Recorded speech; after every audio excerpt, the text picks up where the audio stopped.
अस्सलामुअलैकुम नाज़रीन, मैं मोहम्मद असलम हुसैन सियासत की ख़बरों में आप सबका इस्तकबाल करता हूँ। आज 14 मई 2026 है। इस्लामिक तारीख के हिसाब से आज 26 ज़िलक़द 1447 हिजरी है। पेश है आज की कुछ अहम खबरें। चारशुमे की रात से उत्तर प्रदेश में आए शदीद तूफ़ान ने तबाही मचा दी। कई जगहों से बड़े दरख्त जड़ों से उखड़ गए और कच्चे मकानात ज़मीनबोस हो गए। मकानात की दीवारें गिरने के मुतअद्दिद वाक़यात भी पेश आए, जिससे मुतअद्दिद अफराद मलबे तले दब गए। इस तूफान की वजह से उत्तर प्रदेश के मुख्तलिफ अजला में 54 लोगों की मौत हो चुकी है। महकमा मौसमियात ने आज जुमेरात की सुबह इत्तला दी है कि रियासत के कई दीगर इलाकों में भी आसमानी बिजली गिरने की इत्तला है। उत्तर प्रदेश के भदोही ज़िले में शदीद तूफान की वजह से 15 अफराद हलाक और 8 जख्मी हो गए। इस कुदरती आफत ने 16 मवेशियों की जान भी ली। चारशुमे की शाम 5:30 बजे के करीब मौसम अचानक बदल गया और तेज़ हवाएं चलने लगी। इस शदीद तूफान के बाद ज़िले के मुख्तलिफ इलाकों में दरख्त और बिजली के खंभे गिर गए। भदोही में कई इलाकों में दरख्त गिरने के वाक़यात पेश आए, जिसमें 15 अफराद की जानें गईं।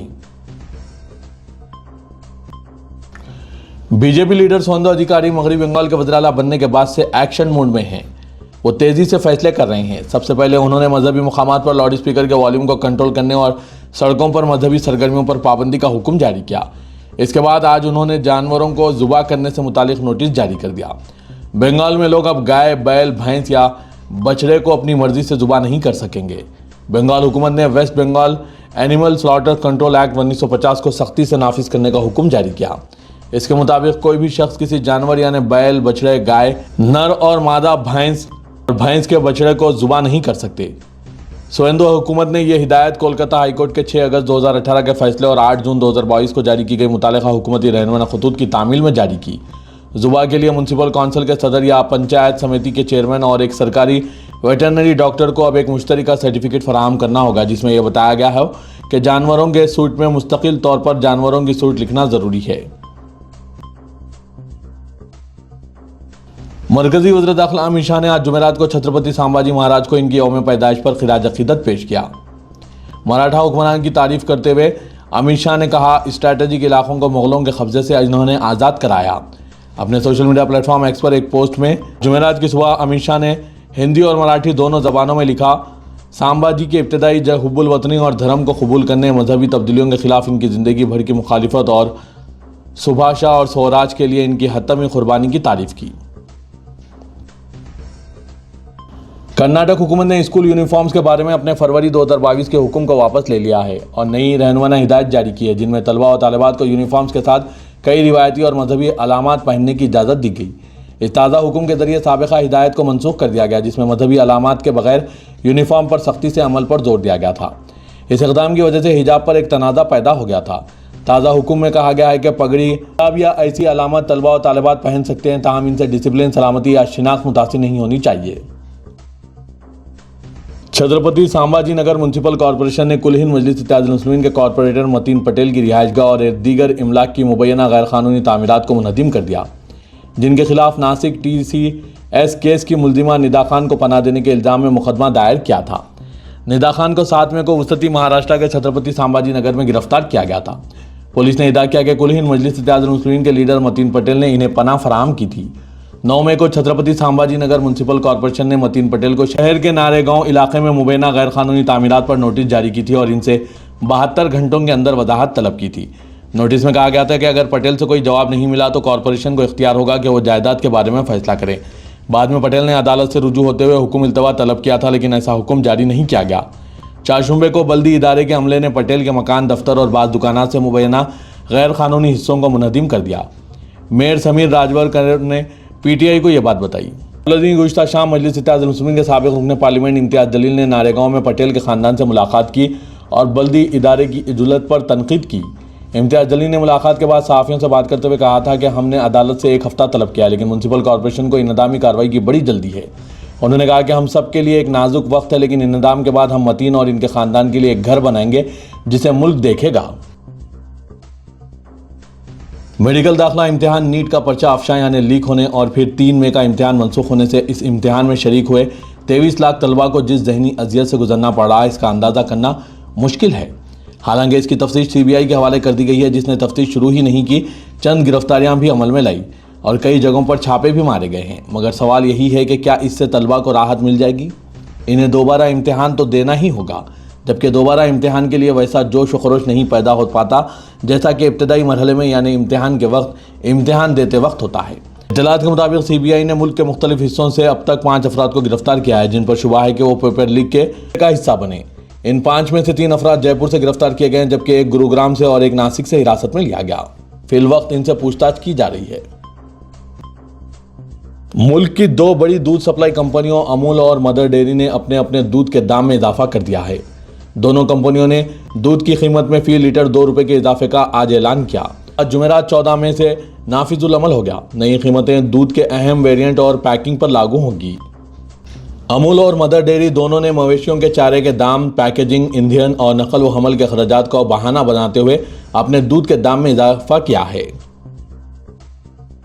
वज़ीर-ए-आज़म नरेंद्र मोदी ने मुल्क से पेट्रोल डीजल के इस्तेमाल के बारे में किफ़ायत शारी की अपील के बाद अपनी गाड़ियों के काफिले के साइज में नुमायां कमी कर दी। ये इक़दाम इनके हालिया घरेलू दौरे के दौरान नाफिज किया गया।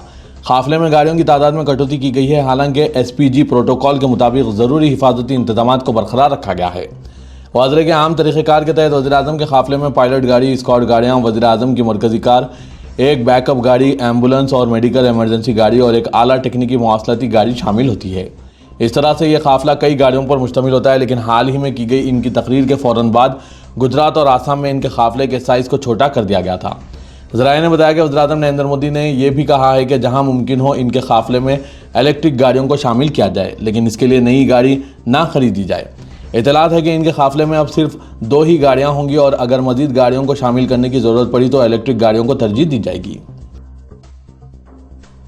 मरकजी वजीर बराए पेट्रोलियम हरदीप सिंह पुरी ने वाज़ेह किया कि हिंदुस्तान के पास 60 दिन का खाम तेल, 60 दिन का LNG और 45 दिन का LPG स्टॉक है।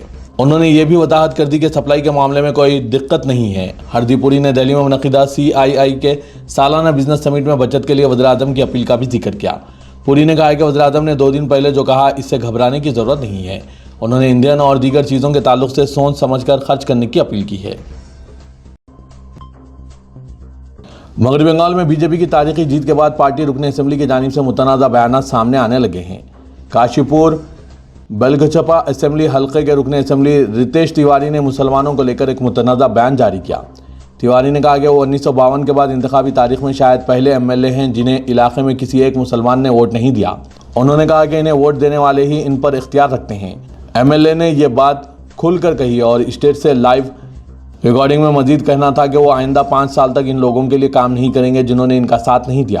तिवारी ने यह भी कहा कि वो बाबा भोलेनाथ को अपना गवाह बना रहे हैं कि वो ना तो कोई सर्टिफिकेट जारी करेंगे और ना ही इनकी मुखालिफत करने वालों के लिए कोई सिफारिश करेंगे। अपने बयान में रुकन असेंबली ने वज़ीर-ए-आज़म नरेंद्र मोदी के नारा सबका साथ सबका विकास का भी जिक्र किया, लेकिन यह भी कहा कि अब सबका हिसाब भी तय होना चाहिए।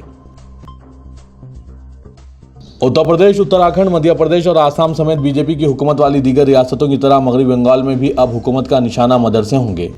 रियासत में बीजेपी की हुकूमत बनने के फ़ौरन बाद रियासती वजीर खुदीराम टोडो ने ओहदा संभालते ही मदरसों के हवाले से एक ऐसा बयान जारी किया जिसने एक नई बहस छेड़ दी। खुदीराम टोडो ने पसमानदा तबकात की बहबूद, अक़लियती उमूर, मदरसा तालीम और क़बायली तरक्की की वजारतों का चार्ज दिया गया। जिम्मेदारियाँ संभालने के फ़ौरन बाद वजीर ने वृंदावन में खबरदार किया, मैं गैर कानूनी मदरसों को बंद कर दूंगा। वजीर के बयान ने मदरसा चलाने वालों, मदरसे के असातिज़ा और लाखों तलबा और इनके वालिदैन में तशवीश पैदा कर दी है। हैदराबाद को मुल्क का दूसरा दारुलहुकूमत बनाते हुए तरक्की देने के नाम पर मरकजी ज़ेर इंतज़ाम इलाका बनाने की कोशिश की जाने लगी है। तश्कील तेलंगाना के लिए की गई कानून साजी के दौरान मरकजी हुकूमत ने रियासत आंध्र प्रदेश की तकसीम के बाद दोनों रियासतों के दरमियान शहर हैदराबाद को 10 साल तक मुश्तरका दारुलहुकूमत बरकरार रखने को मंजूरी दी थी, ताकि रियासत आंध्र प्रदेश में दारुलहुकूमत की तामीर तक आंध्र प्रदेश भी तेलंगाना के दारुलहुकूमत में मौजूद सहूलतों से इस्तेफादा कर सकें। तकसीम रियासत के बाद से ही कई मरतबा मरकजी हुकूमत की जानिब से हैदराबाद को मरकजी ज़ेर इंतज़ाम इलाका बनाए जाने की साजिशें तैयार की जाती रही, लेकिन इनमें कामयाबी नहीं मिल पाई। लेकिन अब कहा जा रहा है कि आंध्र प्रदेश में मौजूद तेलुगु देशम ज़ेर क़यादत NDA इक़्तिदार की जानिब से तेलंगाना के दारुलहुकूमत को मरकजी ज़ेर इंतज़ाम इलाका बनाए जाने की साजिशों का अहिया किया जाने लगा है और कहा जा रहा है कि मरकजी हुकूमत की निगरानी में तैयार की जाने वाली इस साजिश को अमली जामा पहनाने के लिए बीजेपी कायदीन के साथ तेलुगु देशम पार्टी और बास कांग्रेस के भी सरकर्दा कायदीन आमादा होने लगे हैं और कह रहे हैं कि शहर हैदराबाद को वसअत देने और शहर हैदराबाद की तरक्की को यकीनी बनाने के नाम पर किए जाने वाले इक़दामात का मकसद हैदराबाद को मुल्क का दूसरा दारुलहुकूमत बनाए जाने के नाम पर इसे मरकजी ज़ेर इंतज़ाम इलाका करार देने के इक़दामात किए जाएँ। जराये के मुताबिक मरकजी हुकूमत में शामिल तेलंगाना से ताल्लुक़ रखने वाले उद्रा और अराकीन पार्लिमान के अलावा तेलंगाना व आंध्र प्रदेश हुकूमतों में शामिल बास सरकर्दा कायदीन भी इस सूरत हाल से आगाह हैं और अपने मफादात की तकमील के लिए शहर हैदराबाद के नवाही इलाकों में बड़े पैमाने पर सैकड़ों एकड़ अराजियात की खरीदी के जरिए अपने असासजात में इजाफा करने लगे हैं। सदर तेलंगाना प्रदेश कांग्रेस कमेटी महेश कुमार गौड़ ने मरकजी मुमलिकती वज़ीर दाखिला बंडी संजय कुमार के फर्जंद भागीरथ के खिलाफ दर्ज पॉक्सो केस पर इजहार ख्याल करते हुए कहा है कि पॉक्सो केस में इल्जामात सामने आते ही गिरफ्तारी होनी चाहिए और अगर कानून के मुताबिक कार्रवाई ना की गई तो मुश्किलात पेश आएंगी। मीडिया के नुमाइंदों से गैर रस्मी बातचीत करते हुए उन्होंने कहा कि मरकजी वजीर बंडी संजय कुमार के फर्जंद बंडी भागीरथ को जरूर गिरफ्तार किया जाएगा। उन्होंने कहा कि इत्तलात है कि बंडी संजय का बेटा मफरूर है। उन्होंने कहा कि चीफ मिनिस्टर रेवंत रेड्डी एक हकीकी कांग्रेस लीडर है। बंडी संजय के फर्जंद के केस में किसी किस्म की ताक़ी नहीं हो रही है। तेलंगाना के वज़ीर आला रेवंत रेड्डी ने उबर कंपनी को मशवरा दिया कि बड़े शहरों में पार्किंग के बढ़ते हुए मसले पर खुसूसी तवज्जो दी जाए। उन्होंने कहा कि अगर मुमकिन हो तो मल्टी लेवल पार्किंग मराकज़ के क़याम के लिए उबर को आगे आना चाहिए। जुबली हिल्स में वाक़ अपनी रिहाइशगाह पर वज़ीर आला रेवंत रेड्डी और उबर कंपनी के chief executive officer D Khosrowshahi की क़यादत में एक नुमाइंदा वफ़द ने मुलाकात की। इस मौके पर डी खुसरो शाही ने चीफ मिनिस्टर को तेलंगाना में उबर की तिजारती सरगर्मियों के बारे में तफसीलात से वाकिफ़ करवाया। उन्होंने बताया कि हैदराबाद में उबर के सेंटर ऑफ एक्सीलेंस को वसअत दी जा रही है। उन्होंने कहा कि अमेरिका के बाहर कायम करदा ये उबर का पहला सेंटर है जहां इस वक्त 600 इंजीनियर्स काम कर रहे हैं। उन्होंने भारत फ्यूचर सिटी में उबर के कॉरपोरेट ऑफिस की तामीर में दिलचस्पी जाहिर की। रियासत तेलंगाना में ईद उल अजहा के मौके पर अमन व अमान बरकरार रखने के लिए महकमा पुलिस ने सख्त और जामे इंतजाम शुरू कर दिए। रियासती डायरेक्टर जनरल पुलिस CV आनंद ने वाज़ेह किया कि ईद उल अजहा के दौरान किसी भी नाखुशगवार वाक़े को रोकने और फ़िरक़ेवाराना हम-आहंगी बरकरार रखने पर खुसूसी तवज्जो दी जा रही है। आज मुख्तलिफ महकमों के आला अहदेदारों के साथ पुलिस कमिश्नर्स और ज़िला SPs की वीडियो कॉन्फ्रेंस मुनक़्क़िद की गई। इस मौके पर वज़ीर आला की सतह पर हुई बातचीत और बादशाह डिप्टी चीफ मिनिस्टर के जायज़ा इजलास में लिए गए फैसलों के मुताबिक 27 मई को होने वाली ईद उल अजहा के पेश नज़र मवेशियों की गैर कानूनी मुंतकली को मुकम्मल तौर पर रोकने की हिदायत दी गई। DGP ने कहा कि ईद उल अजहा दीगर त्योहारों के मुकाबले ज़्यादा हसास तस्वुर की जाती है, इसलिए मौजूदा हालात के पेश नज़र दो तबक़ात के दरमियान किसी भी किस्म की कशीदगी या तसादुम को रोकने के लिए पुलिस को इंतहाई चौकन्ना रहने की ज़रूरत है। BRS के सरबराह के चंद्रशेखर राव ने पार्टी के तंजीमी ढांचे में बड़ी तब्दीलियों का इशारा देते हुए नई रुकनीत साजी मुहिम का ऐलान किया। हैरावली फार्म हाउस में 6 घंटे तवील मुशावरती इजलास में KCR ने वाज़ेह किया कि अब तवज्जो अरकान की महज तादाद बढ़ाने पर नहीं बल्कि मुखलिस और कारकर्द कारकुनों को तरजीह देने पर होगी। इजलास से खिताब करते हुए KCR ने कहा कि मुश्किल वक्त में पार्टी का परचम थामने वाले कारकुन ही हमारी असल ताकत हैं। उन्होंने कहा कि रुकनीत साजी का अमल मुकम्मल तौर पर डिजिटल होगा।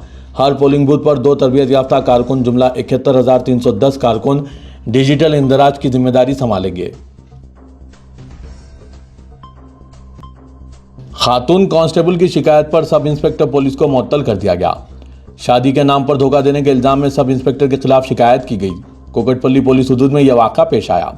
बताया जा रहा है कि पुलिस के आला अहदेदारों ने सब इंस्पेक्टर सुरेश कुमार जो कोल्लूल पुलिस स्टेशन में खिदमत अंजाम दे रहा था, इस सब इंस्पेक्टर को मुअत्तल कर दिया गया। सुरेश कुमार साल 2018 बैच का सब इंस्पेक्टर बताया गया, जिसने अपने ही डिपार्टमेंट के खातून कांस्टेबल को धोखा दिया। शादी के नाम पर धोखाधड़ी के इल्जामात का सामना कर रहे सब इंस्पेक्टर खुद आला ओहदों की रसाई से बाहर है। ज़राए के मुताबिक शिकायत गुजार खातून कांस्टेबल कोकटपल्ली पुलिस में खिदमत अंजाम दे रही है। सब इंस्पेक्टर सुरेश कुमार से इसकी दोस्ती हुई। एक ही डिपार्टमेंट से वाबस्तगी के सबब बहुत जल्द इनकी दोस्ती मोहब्बत में बदल गई। सब इंस्पेक्टर सुरेश कुमार पर इल्ज़ाम है कि इसने शादी का वादा करते हुए खातून कांस्टेबल का इस्तेसाल किया और फिर इसने शादी से इनकार कर दिया। शिकायत गुजार खातून कांस्टेबल ने इल्ज़ाम लगाया कि शादी का जिक्र करते ही इन दोनों के दरमियान झगड़ा हो जाता था। टाल मटोल और बार बार इनकार से तंग आकर इसने कोकटपल्ली पुलिस ने मुकदमा दर्ज कर लिया और सब इंस्पेक्टर को मुअत्तल कर दिया। आज कंप्यूटर इंसानी जिंदगी में एक अहम ज़रूरत हो गया है, जिसको सीखना हर फर्द के लिए लाजमी हो गया है। कोई भी उम्र के अफराद हो, कंप्यूटर से वाक़फ़ियत ज़रूरी हो गई है। इसीलिए इदारे सियासत ने हर उम्र के अफराद के लिए कंप्यूटर कोर्सेज का आगाज़ किया, जिसमें बेसिक कंप्यूटर्स और एडवांस कंप्यूटर कोर्सेज चलाए जा रहे हैं। इदारे सियासत के महबूब हुसैन जिगर कैरियर गाइडेंस सेंटर में समर सीजन में हर उम्र के अफराद के लिए कंप्यूटर कोर्सेज शुरू किए हैं, जिनमें MS office with advance Excel, AutoCAD, 2D 3D structure planning, Revit architecture, Photoshop, Corel, accounting packages, Tally, GST, Focus, DTP, spoken English की तरबियत भी दी जा रही है। ख्वाहिशमंद अफराद इस सुनहरे मौके से इस्तेफादा हासिल करें। माहिर असातिज़ा की निगरानी में रियायती फ़ीस के साथ कोर्सेज चलाए जा रहे हैं। खासकर वालिदैन व सरपरस्तों से ख्वाहिश की जा रही है कि इन तातीलात में अपने बच्चों को गैर ज़रूरी वक्त की खराबी से बचाने के लिए कंप्यूटर के कोर्सेज के जरिए इनकी काबिलियत में इजाफा करें। इदारे सियासत के महबूब हुसैन जिगर कैरियर गाइडेंस सेंटर वाक़ दफ्तर सियासत हैबिट्स में ये कोर्सेज चलाए जा रहे हैं। दाखिले पहले आओ पहले पाओ की बुनियाद पर दिए जाएंगे।